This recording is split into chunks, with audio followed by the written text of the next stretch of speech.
guys. We're gonna start with chapter 20 today. We took a day off yesterday because I was explaining your writing assignment this week. So we're gonna pick up with chapter 20 in Maniac Magee. If you have the book, it's page 70. And I hope you guys had a wonderful spring break, rested, went outside as much as you could. They brought out the knot and hung it from the flagpole. They brought out the official square wooden table for the challenger to stand on, and from the moment Maniac climbed up, you could tell the knot was in big trouble. To the ordinary people, Cobble's knot was about as friendly as a nest of yellow jackets.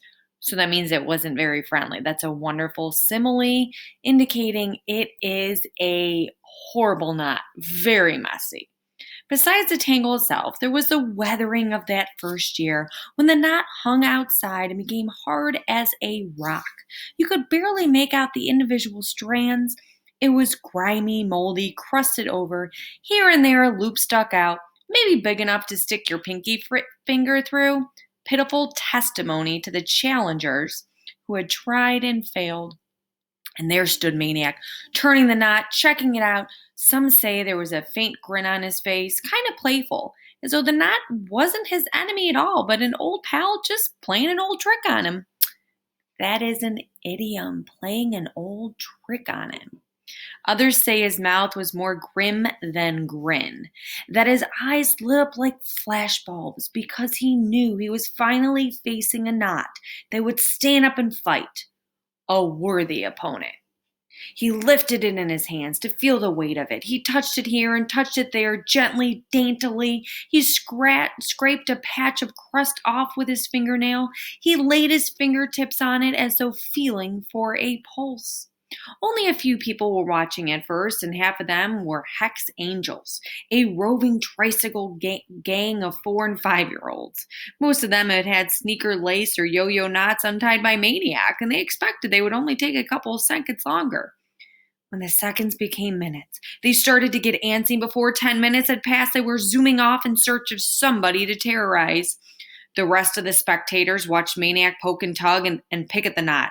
Never a big pull or yank, just his fingertips touching and grazing and pecking away like some little bird. "What's he doing?" somebody said. "What's taking so long? He's going to do it or not?" After an hour, except for a few more finger-sized loops, all Maniac had to show for his trouble were the flakes of knot crust that covered the table. "He ain't even found the end of the string yet," somebody grumbled, and almost everybody but Amanda took off. Maniac never noticed. He just went on working. By lunchtime, they were all back, and more kept coming. Not only kids, but grown-ups too, black and white, because Cobble's corner was on Hector, and word was racing through the neighborhoods on both the east and west sides of the street. What people saw, they did not believe. The knot had grown, swelled, exploded. It was a frizzy globe. The newspaper the next day described it as a gigantic hairball. Now, except for a packed-in clump at the center, it was practically all loops. You could look through and see Maniac calmly working on the other side. "He found the end!" somebody gasped, and the corner burst into applause. Meanwhile, inside, Cobbles was selling pizza left and right, not to mention Zeps, a 2 Mills type of hoagie, steak sandwiches, strombolis, and gallons of soda. Mr. Cobble himself came out to offer Maniac some pizza, which Maniac, of course, politely turned down. Remember, he's allergic to it. He did accept an orange soda, though, and then a little kid, whose sneaker laces Maniac had untied many a time, handed up to him a 3-pack of tasty cake butterscotch crimpets. After polishing off the crimpets, Maniac did the last thing anybody expected.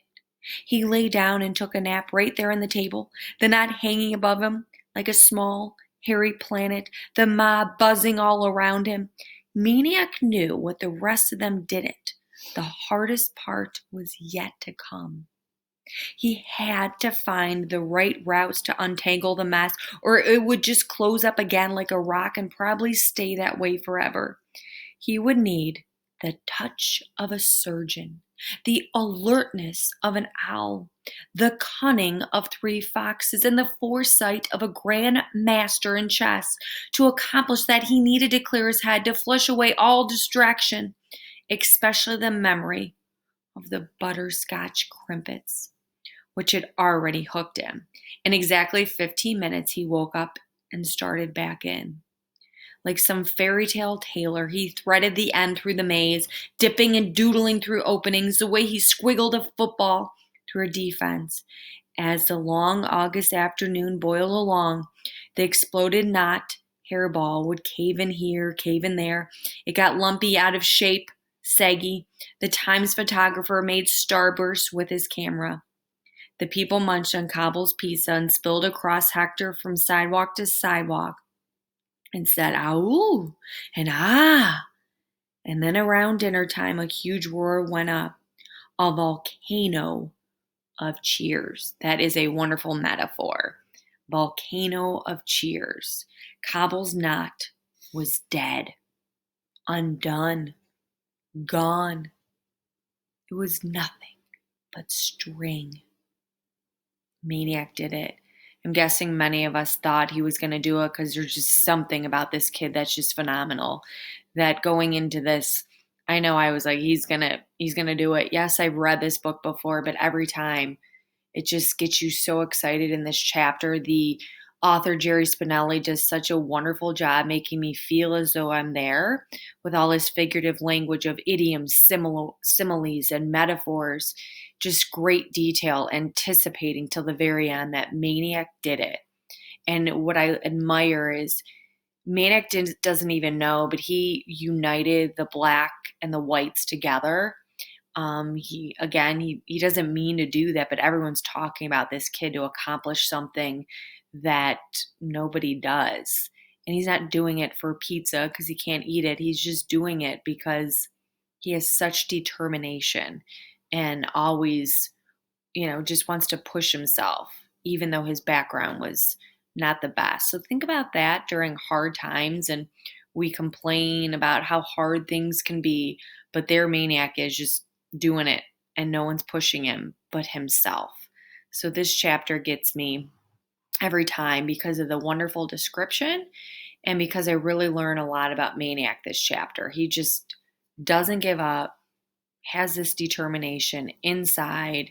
No one's pushing him, just himself. So hopefully you like this chapter because I know I always do when I get to it. And that's chapter 20 for ya.